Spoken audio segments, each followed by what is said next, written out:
अस्सलाम वालेकुम एवरीवन। आज इस वीडियो में हम लोग कंटिन्यू कर रहे हैं इस्लामिक स्टडीज़ सीरीज़। इसमें जो है हम लोग डिस्कस करेंगे इमाम अल शाफ़ई की पूरी बायोग्राफ़ी। यहाँ पे जो है मैंने आपसे पहले भी डिस्कस किया था कि हम लोग जो है पूरा कवर करने वाले हैं जो एमए इस्लामिक स्टडीज़ का सिलेबस है। यहाँ पे ऑलरेडी 2 वीडियोज़ मैंने आप लोगों के साथ शेयर की है और जितने भी टॉपिक्स हैं उससे पहले कि बिलीफ हो गया और prophet life at Mecca, Medina, तसव्वुफ़, फ़िक़्ह, तो ये सारी चीज़ें जो हैं पूरी सीरीज़ जो है वो मौजूद है चैनल पे। आप लोगों को डिस्क्रिप्शन में लिंक मिल जाएगा। पूरी इस्लामिक स्टडीज़ सीरीज़ जो है मैंने क्रिएट की है।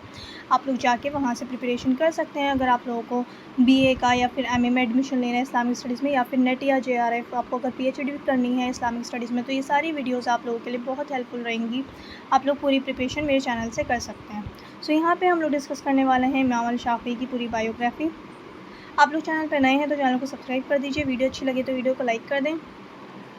इमाम अल शाफ़ई के बारे में हम पढ़ेंगे। इमाम al Shafi'i also known as Sheikh al इस्लाम। जैसे मैंने आपको पहले 2 वीडियो में बताया था, जो हमने इमाम अबू हनीफ़ा और इमाम मालिक के बारे में पढ़ा था, तो उनके जो निकनेम या जिस नाम से वो बहुत फ़ेमस हैं उनको जो कहा जाता है, तो ये जो फैक्चुअल क्वेश्चंस जो होते हैं ये आ जाते हैं एमसीक्यू में, ये इंपॉर्टेंट होता है। जैसे कि इमाम अल शाफ़ई को क्या कहा जाता है, शेख अल इस्लाम। ये आपको पता होना चाहिए। शेख अल इस्लाम टर्म आपको पता होना चाहिए कि किसके लिए यूज़ होती है, ये इमाम अल शाफ़ई के लिए यूज़ होती है। Imam al Shafi'i also known as Sheikh al Islam is one of the 4 great imams of Sunni school of law. He is also author of several prominent works in the field. He has been titled Nasir al Hadith, which means defender of Hadith. कितनी बार ये भी पूछ लेते हैं कि नसीर अल हदीस जो है वो चारों इमाम में से किसका टाइटल है। नसीर अल हदीस जो है ये टाइटल है इमाम अल शाफ़ई का। 4 बड़े इमाम्स हैं हमारे, इमाम अबू हनीफ़ा, इमाम अहमद बिन हम्बल, इमाम मालिक, इमाम अल शाफ़ई। ये चारों जो हैं आपको पता होने चाहिए, और इनके निकनेम क्या हैं, ये कहाँ से बिलोंग करते थे, इनकी डेथ, इनकी बर्थ, इनकी बायोग्राफ़ी, ये सारी चीज़ें बहुत इंपॉर्टेंट हो जाती है एग्ज़ाम के पर्सपेक्टिव से भी, और जनरल भी हमें पता होनी चाहिए एज़ ए मुस्लिम। यहाँ पे जो है यहाँ पे यही बताया हुआ कि इमाम अल शाफ़ई जो थे उन्हें शेखुल इस्लाम के नाम से भी जाना जाता है, और उन्हें नसीरुल हदीस भी कहा जाता है। नसीरुल हदीस भी कहा जाता है क्योंकि उन्होंने जो है हदीस की फ़ील्ड में भी बहुत ज़्यादा काम किए हैं, और इस्लामिक ज्यूरिस्प्रूडेंस के लिए तो वो माने ही जाते हैं। यहाँ पे क्या है, his name, background and family. Imam's full name is Abu Abdullah Muhammad ibn Idris al Shafi'i ibn al Abbas ibn Usman ibn Sayyam Sayafi bin Ubaid ibn Abdu Yazid ibn Hashim ibn al Muttalib. Al Muttalib जो हैं ये father of Abdul Muttalib, यानी कि grandfather of Prophet Muhammad Mustafa सल्लल्लाहु अलैहि वसल्लम। ये जो है इनका पूरा शिजरा जो जा कर के मिलता है वो नबी के ख़ानदान से जा कर के मिलता है, इमाम अल शाफ़ई का। ये जो है आपको इतना लंबा नाम याद नहीं करना है, ये बेसिकली ये इनके पूरे ख़ानदान का नाम आ जाता है इसमें। इनका जो आपको नाम याद करना है, अबू अब्दुल्ला मोहम्मद बिन इदरीस अल शाफ़ई। इतना नाम आपको याद करना है। अबू अब्दुल्ला मोहम्मद जो है ये नाम था किसका, इमाम अल शाफ़ई का। नेम जो है फुल नेम पूछ लेते हैं, जैसे कि हमने इमाम अबू हनीफ़ा केस में डिस्कस किया था कि उनका फुल नेम क्या था, नुमान बिन ताबिद। इस तरीके से जो है ये फैक्चुअल डिटेल्स ये आपको बहुत अच्छे से लर्न होनी चाहिए एग्ज़ाम के पर्सपेक्टिव से। He is the only Imam who is related to Prophet Muhammad Mustafa sallallahu alaihi wasallam, as he belonged to Quraishi tribe of Banu Muttalib, which was the sister tribe of the Banu Hashim tribe of Prophet Muhammad. यहाँ पे क्या बता रहे हैं कि ये जो हैं इमाम अल शाफ़ई, ये क्या है, ये एक ऐसे लौते इमाम थे, 4 इमाम से बड़े, उनमें से सिर्फ़ और सिर्फ इमाम अल शाफ़ई ऐसे हैं जिनका शिजरा जा कर के मिलता है रसूल अल्लाह से, यानी कि जो रसूल अल्लाह के ख़ानदान से हैं। ठीक है। यहाँ पे क्या है, अब इनकी life, early life and early education. Early life और अर्ली एजुकेशन अगर देखें हम इमाम साहब का, इमाम शाफ़ई का, Imam Shafi'i was born in the year 150 Hijri 767 AD, ऐसी या फिर AD। ये 150 हिजरी जो है, ये 150 हिजरी 2 पर्सपेक्टिव से जो है बहुत ज़्यादा इंपॉर्टेंट हो जाता है। 150 हिजरी में जो है 2 बहुत बड़े इंसिडेंट हुए थे। क्या इंसिडेंट्स हुआ था, ये जो है क्या था, 150 हिजरी आपको बहुत अच्छे से लर्न होना चाहिए। एक तो इस वजह से कि इमाम शाफ़ई की पैदाइश हुई थी, इमाम शाफ़ई की पैदाइश हुई थी 150 हिजरी में, और सेकंड इम्पॉर्टेंट चीज़ क्या है कि 150 हिजरी में ही इमाम अबू हनीफ़ा का इंतकाल हुआ था। ये दोनों इमाम, जो इमाम अबू हनीफ़ा सबसे बड़े इमाम हैं चारों इमाम में से, इनका इंतकाल हुआ था, और उसी दिन एक एक ऐसे बच्चे की पैदाइश हुई थी जो आगे जा कर के वो भी इस्लामिक जूरिस्प्रूडेंस के लिए बहुत ज़्यादा जिन्होंने वर्क किया और जो एक बहुत बड़े इमाम के नाम से जाने गए। सो इमाम अबू हनीफ़ा का इंतकाल हुआ था 150 हिजरी में और उसी ईयर जो है इमाम शाफ़ई की पैदाइश हुई थी। सो ये जो है ये बहुत इंपॉर्टेंट है, ये आपको 150 हिजरी जो है बहुत अच्छे से लर्न होना चाहिए कि इमाम शाफ़ई की पैदाइश हुई थी 150 हिजरी में और इमाम अबू हनीफ़ा की डेथ हुई थी, इंतकाल हुआ था 150 हिजरी में। और इमाम शाफ़ई की जो है ये भी पूछ लेते हैं कि कहाँ पैदाइश हुई थी, तो गाज़ा में, फ़लस्तीन में, फ़िलिस्तीन जिसे कहा जाता है, गाज़ा में पैदाइश हुई थी इमाम शाफ़ई की। इट वाज़ द, ये हमने पढ़ लिया, या इमाम अबू हनीफ़ा जो है 150 हिजरी में इनका इंतकाल हुआ था। He lost his father during infancy and was raised by his mother. इनकी मम्मा ने जब पैदाइश के बाद जो है इनके अबू का इंतकाल हो गया था इमाम शाफ़ई के, सो इनकी अम्मी ने जो है इनकी पूरी परवरिश की। तो इस वजह से क्या था कि इनके पास जो पैसे थे, पैसों की बहुत कमी थी, ज़िंदगी जो है बहुत मुश्किल से गुजारी इमाम शाफ़ई ने, बहुत ही पुअर सर्कमस्टेंसेस में। Then fearing the waste of his son's lineage his mother decided to move to Mecca where their relatives live. So इनकी अम्मी ने फैसला किया कि मक्का जा कर के रहें।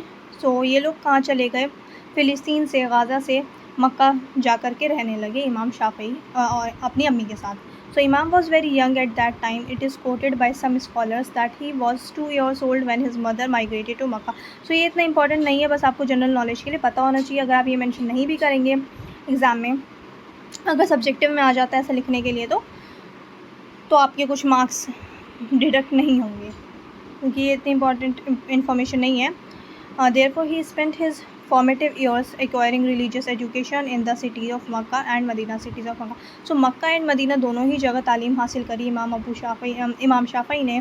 According to some sources he memorized the Quran by the age of 7 or 9. So बहुत सारे स्कॉलर्स का ये कहना है कि इमाम शाफ़ई जो है हाफिज़ कुरान हो गए थे 7 ईयर्स की एज में, मतलब जब वो 7 साल की उम्र के थे तभी उन्होंने कुरान को हिफ्ज़ कर लिया था। और कुछ स्कॉलर्स का कहना ये है कि 9 साल की उम्र में उन्होंने कुरान हिफ्ज़ किया था। तो ये जो है ये इंपॉर्टेंट हो जाता है, आपको सिर्फ एक एज नहीं लिखनी है, क्योंकि अलग अलग स्कॉलर्स की अलग अलग राय है इस चीज़ पे। सो आप ये लाइन मेंशन कर सकते हैं कि according to some sources he memorized the Quran by the age of 7 और 9, क्योंकि इन दोनों में कॉन्ट्रडिक्शन है, 7 साल की उम्र में और 9 साल की उम्र में, तो आप दोनों ही मेंशन कर दीजिएगा। Then his journey to seek knowledge. His early education was marked by poverty, because of which his mother could not afford to pay the fees for his education. Consequently, instead of participating in the classes, the young Imam would just sit on the sidelines and take it all in, only by listening to what his teacher was teaching to other kids in the class. So हमने जैसे अभी discuss किया कि इनके अबू का इंतकाल हो गया था, इनकी अम्मी ने परवरिश करी, तो उस वक्त पैसों की बहुत कमी थी, इन्होंने बहुत ज़्यादा गरीबी देखी अपनी ज़िंदगी में, तो इनके पास फ़ीस पे करने के भी पैसे नहीं होते थे। तो इन्होंने सुन करके लेक्चर्स जो हैं, जो टीचर्स जब दूसरे स्टूडेंट्स को पढ़ाते थे, तो ये सुन करके इन्होंने नॉलेज ली। Then he became so adept at learning and storing knowledge, even though just by listening, that on occasions when his teacher was unable to take a class, he, the young Imam, would step in and take the class, teaching his fellow students. जिस दिन कोई teacher absent होते थे, तो उस दिन इमाम शाफ़ई जो हैं वो जाते थे और बच्चों को, वहाँ के जो स्टूडेंट्स थे, अपने फेलो स्टूडेंट्स को पढ़ाते थे। अब और इस चीज़ से जो है क्या, इनके टीचर्स जो थे वो बहुत ज़्यादा इम्प्रेस हुए।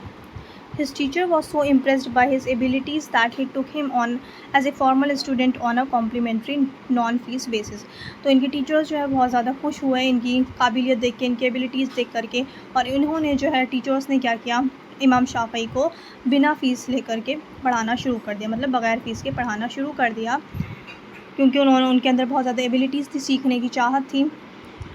Then him and इमाम मालिक एट द एज ऑफ 15 और 18, सो इस एज में भी कॉन्ट्रडिक्शन है, तो आप ऐसे ही मेंशन कर दीजिएगा। एट द एज ऑफ 15 और 18 his teacher gave al Shafi'i permission to issue judicial decision और फतवाज। सो ये जब इमाम शाफ़ई जब सिर्फ 15 साल के या फिर 18 साल के थे, तो इनके टीचर ने इन्हें परमिशन दे दी थी कि आप जो हैं फ़तवा जो है वो इशू कर सकते हैं। मतलब फ़तवा देने के लिए एक पूरी प्रॉपर आपको नॉलेज होनी चाहिए, तभी आप किसी चीज़ पे फ़तवा दे सकते हैं, या आपने उस चीज़ की स्टडी करी हो तभी आप फ़तवा दे सकते हैं। तो इमाम शाफ़ई जो हैं वो बहुत ज़्यादा टैलेंटेड थे, तो इनको सिर्फ 15 साल की उम्र में, या फिर कितने स्कॉलर्स कहते हैं 18 साल की उम्र में फ़तवा देने की परमिशन दे दी थी इनके टीचर्स ने। While still studying in Mecca, al Shafi'i heard Heard of the renowned scholar of Medina Imam Malik इब्न अनस। जब इमाम शाफ़ई मक्का में थे तो इन्होंने इमाम मालिक के बारे में सुना। मैंने आपको पहले भी बताया था जब हम इमाम अबू हनीफ़ा और इमाम मालिक का डिस्कस कर रहे थे कि चारों इमाम जो हैं, चारों इमाम बहुत बड़े इमाम हैं, पूरी दुनिया में जो है इनके फॉलोवर्स पाए जाते हैं और ये चारों जो हैं आपस में कनेक्ट हैं, मतलब एक इमाम दूसरे इमाम के टीचर रहे हैं, एक इमाम दूसरे इमाम के स्टूडेंट रहे हैं। तो इसी तरीके से जैसे इमाम अबू हनीफ़ा से मुलाकात हुई थी इमाम मालिक की। इमाम मालिक इमाम अबू हनीफ़ा के टीचर नहीं थे, हाँ, पर उन्होंने इमाम अबू हनीफ़ा से बहुत सारी चीज़ें सीखी थी क्योंकि वो थोड़े दिनों के लिए ही मिले थे मक्का में। उसके बाद जैसे इमाम मालिक, मैंने आपसे इमाम मालिक के इसमें भी डिस्कस किया था कि इमाम मालिक जो हैं इमाम शाफ़ई के क्या थे, टीचर थे। इमाम शाफ़ई इमाम मालिक के स्टूडेंट थे। सो यहाँ पे यही बताया गया है कि इमाम मालिक के बारे में सुना इमाम शाफ़ई ने। जब इमाम शाफ़ई मक्का में तालीम हासिल कर रहे थे तो इन्हें पता चला कि मदीने में जो है इमाम मालिक इब्न अनस हैं, जो बहुत अच्छा जिनके पास बहुत अच्छी हदीस की, जिनके पास बहुत अच्छी इस्लामिक लॉ की नॉलेज है। So he wanted to become a student of Imam Malik, yet he saw with his sharp intellect that he should not go to him unprepared. सो जब इन्होंने सुना इमाम मालिक इब्न अनस के बारे में, सो इमाम शाफ़ई को ये चाहत हुई कि मैं जा कर के इमाम मालिक से पढ़ूँ, उनसे कुछ सीखूँ। सो ही मेमोराइज्ड इमाम मालिक्स फेमस बुक अल-मुवत्ता। अल-मुवत्ता के बारे में हमने पढ़ा था जब हम इमाम मालिक के बायोग्राफी डिस्कस कर रहे थे। सो अल-मुवत्ता जो है इमाम शाफ़ई ने अल-मुवत्ता पूरी की पूरी लर्न कर ली इन ओनली 9 डेज़। सिर्फ़ और सिर्फ 9 दिनों में पूरी अल-मुवत्ता जो है, ये पूरी बुक इन्होंने इमाम शाफ़ई ने लर्न कर ली, सिर्फ़ इस वजह से ताकि मैं जो हूँ इमाम शाफ़ई के पे एक अच्छा इंप्रेशन पड़े, इमाम मालिक पे मेरा बहुत अच्छा इंप्रेशन पड़े जब मैं उनसे मिलूँ जा कर के मदीने में और वो मुझे अपना स्टूडेंट बना लें। और इन्होंने अल-मुवत्ता सिर्फ़ और सिर्फ 9 दिनों में पूरी याद कर ली थी इमाम शाफ़ई ने। After that he went off to see Imam Malik in his house in Medina. Al-Shafi'i spoke eloquently and politely with the Imam and told him that he wished to become his student. Then for a period of 9 years, Al-Shafi'i remained in Medina until Malik's death in the year 179 Hijri or 790 AD. So, अल-शाफ़ई जो थे इमाम शाफ़ई, वो 9 सालों तक student रहे इमाम मालिक के, जब तक इमाम मालिक का इंतकाल नहीं हो गया। सो इमाम मालिक की डेथ ईयर आपको याद होनी चाहिए, बर्थ ईयर याद होनी चाहिए। सब मैंने आपको पहले भी बताया था जब हम इमाम मालिक का डिस्कस कर रहे थे। सो यहाँ पे भी मेंशन है कि 179 हिजरी में इंतकाल हुआ था इमाम मालिक का, या फिर अगर एडी में आ जाए तो 790 एडी में। So after the death of Imam Malik, Imam al Shafi'i return to Mecca with a great load of knowledge which had influenced his life. Then the governor of Yemen, while paying a visit to Makkah, met al-Shafi'i, discerned his unique abilities and offered him an administrative post in Yemen. But like his predecessor Imam Abu Hanifa, Imam Shafi'i also suffered political persecution and intrigues, but thankfully unlike Imam Abu Hanifa, he was not subjected to torture. So जैसे कि हमने इमाम मालिक के इसमें ही पढ़ा था कि उन्हें भी सज़ाएँ मिली थी कि उन्होंने पॉलिटिकल लीडर्स को, बेसिकली जो रूलिंग पावर थी, उसको मना कर दिया था एक हाई पोस्ट लेने से। इमाम अबू हनीफ़ा के केस में भी हमने पढ़ा था कि उन्होंने भी एक हाई पोस्ट लेने से मना कर दिया था, तो जिस वजह से इमाम अबू हनीफ़ा को और इमाम मालिक को सज़ा भी मिली थी। इसी तरीके से इमाम शाफ़ई को भी यमन के गवर्नर ने ऑफ़र किया था कि उन्हें भी एक हाई पोस्ट जो है एडमिनिस्ट्रेटिव पोस्ट यमन में अल-शाफ़ई को भी, इमाम अल-शाफ़ई को भी ऑफ़र की गई थी। बट जैसे कि इमाम अबू हनीफ़ा ने, इमाम मालिक ने बिल्कुल ही मना कर दिया था कि नहीं, हमें कोई भी ऊंची पोस्ट नहीं चाहिए, कोई भी एडमिनिस्ट्रेटिव पोस्ट नहीं चाहिए। उसी तरीके से इमाम शाफ़ई ने भी साफ़ मना कर दिया था गवर्नर को यमन के। बट इसकी वजह से क्या हुआ कि उन्हें बहुत ज़्यादा दिक्कतों का सामना करना पड़ा। बट हाँ, जैसे इमाम अबू हनीफ़ा के बारे में हमने पढ़ा कि उन्हें बहुत ज़्यादा टॉर्चर किया गया था, उस तरीके से इमाम शाफ़ई को टॉर्चर नहीं किया गया। Imam Shafi'i was arrested and charged with the offence of political interference in Yemen. उन्हें इस चार्जेस, इमाम शाफ़ई को अरेस्ट कर लिया गया इन चार्जेस पे कि वो जो है पॉलिटिकल इंटरफेरेंस, पॉलिटिक्स में जो है बहुत ज़्यादा इंटरफेयर कर रहे हैं यमन के। The Caliph of that time, Harun al-Rashid, examined him and found him to be innocent of all charges and discharged him with honor. और उस वक्त जो है जो खलीफा थे हारून अल रशीद, ये वही हारून अल रशीद है जिनके बारे में हमने इमाम मालिक की बायोग्राफी में पढ़ा था। जिन लोगों ने वीडियो नहीं देखी, आप लोगों को डिस्क्रिप्शन में लिंक मिल जाएगा, आप लोग वहाँ से जा कर के इमाम मालिक की पूरी बायोग्राफी देख सकते हैं। सो यहाँ पे जो है हारून अल रशीद जो खलीफा थे उस टाइम पे, इनको पता चली, इन्होंने देखा कि इमाम शाफ़ई जो है वो इनोसेंट है, इन्होंने कुछ भी नहीं किया है, इन्हें फंसाया जा रहा है। तो इन्होंने बहुत इज़्ज़त के साथ उन्हें रिहा किया गया, जेल से निकाला। After that he met Muhammad ibn Hasan al Shaibani, who was one of Imam Abu Hanifa's most important pupils. His contact and discussions with al-Shaibani increased, and by which he strengthened his knowledge. Moreover, al-Shafi'i had the opportunity to study the books of al-Shaibani and other Iraqi scholars in Baghdad. After his travels, he returned to Makkah. During these travels, in every place he visited, he arranged meetings and organized study circles attended by many, including great teachers such as Abu Thawr, Abu Zafrani, Al-Karabisi. Imam Ahmad bin Hanbal also attended his circle and studied with al-Shafi'i. So यहाँ पे जो है ये सारी चीज़ें हैं कि इमाम शाफ़ई जो हैं ये बहुत बड़े स्कॉलर थे इराक़ के, मोहम्मद इब्न हसन अल शाइबानी, इनसे मुलाकात हुई, इनसे बहुत सारे डिस्कशंस हुई, इनकी बहुत सारी बुक्स पढ़ी इमाम शाफ़ई ने। दैन बहुत सारे इराक़ी स्कॉलर से मिले, और ये जब ट्रैवल कर रहे थे मक्का, जब वापस जा रहे थे तो इनकी काफ़ी सारे लोगों से मुलाकात हुई। इन्होंने काफ़ी सारी मीटिंग्स जो हैं ऑर्गेनाइज़ करी, और काफ़ी सारी जो अपनी नॉलेज थी वो शेयर करी, दूसरों की नॉलेज थी वो ली। और इसी में क्या था, इमाम अहमद बिन हंबल, मैंने आपको पहले ही बताया था चारों इमाम एक दूसरे से कनेक्ट है। इमाम अहमद बिन हंबल जो है उन्होंने भी इनके लेक्चर्स अटेंड किए, इनके साथ पढ़ाई की, मतलब इन्होंने जो भी पढ़ाया अल-शाफ़ई ने, इमाम अहमद बिन हंबल ने इनसे सीखा। ये सारी चीज़ें हम इमाम अहमद बिन हंबल की बायोग्राफी में भी पढ़ेंगे। Then the last station for al Shafi'i was Egypt, where he remained until his death. और फिर जब वो ट्रैवल कर रहे थे, अल-शाफ़ई जा रहे थे अलग अलग जगह पे, वहाँ से सीख रहे थे और स्टूडेंट्स को पढ़ा रहे थे। तो ये जो लास्ट रुके जा कर के कहाँ, इजिप्ट में, और वहीं क्या हुआ, इनका इंतकाल भी हुआ। Then he was welcomed with great honour and respect by the people and scholars of Egypt. जब ये इजिप्ट पहुँचे इमाम शाफ़ई, तो इन्हें बहुत इज़्ज़त के साथ वहाँ इनका वेलकम किया गया। स्कॉलर्स ने, जो इजिप्ट के बहुत बड़े बड़े स्कॉलर्स थे, वहाँ के जो लोग थे, बहुत इज़्ज़त से इनको बुलाया। Due to his being as a pupil of Imam Malik and due to his reputation in fiqh. एक तो इस वजह से भी कि इमाम मालिक के स्टूडेंट हैं, और दूसरा ये कि ये बहुत फेमस थे इमाम शाफ़ई, क्योंकि इमाम मालिक के स्टूडेंट थे। इस्लामिक लॉ जो है ये अपनी फ़िक़्ह नॉलेज की वजह से बहुत ज़्यादा फेमस थे इमाम शाफ़ई। देन हिज टीचर्स और स्टूडेंट्स के नेम बहुत इंपॉर्टेंट है, बहुत बार पूछेगा एग्ज़ाम में, तो आपको बहुत अच्छे से पता होना चाहिए। मैंने आपको इमाम अबू हनीफ़ा की वीडियो में भी बताया था, और इमाम मालिक की इसमें भी बताया था। सो his teacher Imam Shafi'i learn from the scholars in various places such as Mecca, Medina, Kufa, Basra, Yemen, Syria and Egypt. So following are some prominent scholars who had teached al Shafi'i. So यहाँ पे जो है ये सारे जो हैं, ये जो आपको दिख रहा होगा स्क्रीन पे, ये सब टीचर्स के नेम हैं। किसके? ये अल-शाफ़ई के टीचर्स हैं, इमाम अल-शाफ़ई के टीचर्स हैं, मुस्लिम इब्न खालिद अल-ज़ंगी। और यहाँ पे जो ब्रैकेट में जगह का नाम भी लिखा है, तो ये भी आपको पता होना चाहिए कि मक्का में टीचर थे मुस्लिम बिन खालिद अल-ज़ंगी, सूफियान बिन उयानिया अल-हिलाली मक्का में थे, ये भी। इब्राहिम बिन यहया मदीना में।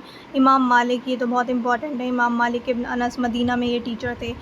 वकी बिन अल-जर्राह ये कूफ़ा में थे। मोहम्मद बिन हसन अल शाइबानी बसरा में थे। हम्माद बिन उसामा अल हाशिमी अल कूफ़ी कूफ़ा में थे। अब्दुल वहाब बिन अब्दुल मजीद अल बसरी, तो ये बसरा में थे। तो ये टीचर्स जो हैं बहुत इंपॉर्टेंट है, ये आपको याद होने चाहिए कि अल-शाफ़ई के टीचर्स हैं। Then his students, al Shafi'i had a lot of talented students, some of whom become prominent masters. Among his best students are इमाम अबू याकूब, अबू इब्राहिम इस्माइल इब्न यहया, रबी बिन सुलेमान, अबू अली अल-कराबिसी, इब्राहिम बिन खालिद। तो ये सारे नाम जो इंपॉर्टेंट है, ये कौन है? ये स्टूडेंट्स हैं इमाम शाफ़ई के। Then his writings and books पता होनी चाहिए आपको। He authored more than 100 books, तो बहुत सारी बुक लिखी, 100 से ज़्यादा बुक्स लिखी होंगी इन्होंने। यहाँ पे कुछ इंपॉर्टेंट बुक्स के नेम है। किताबुल उल्म, अल रिसाला, अल रिसाला बहुत इंपॉर्टेंट है, ये बहुत बार पूछी गई है। अल रिसाला, इख्तिलाफ अल हदीस, अल इमला, इख्तिलाफ अल इराकियाना, जिमा अल इल्म, इख्तिलाफ मलिक व अल शाफ़ई, ये भी इंपॉर्टेंट है। Then Imam Shafi'i died in the year 204 Hijri at the age of 54 in Cairo Egypt. So ये जो है आपको ईयर जो है इंपॉर्टेंट हो जाता है। आई होप आपको अच्छे से क्लियर हो गया होगा इमाम शाफ़ई के बारे में। जो भी मैंने आप लोगों को समझाया पढ़ाया, आप लोगों को अच्छे से समझ आया होगा। अगर आप लोगों को कुछ पूछना है तो आप कमेंट सेक्शन में पूछ सकते हैं। चैनल पर नए हैं तो चैनल को सब्सक्राइब कर दें, वीडियो अच्छी लगी तो वीडियो को लाइक कर दें। मिलते हैं नेक्स्ट वीडियो।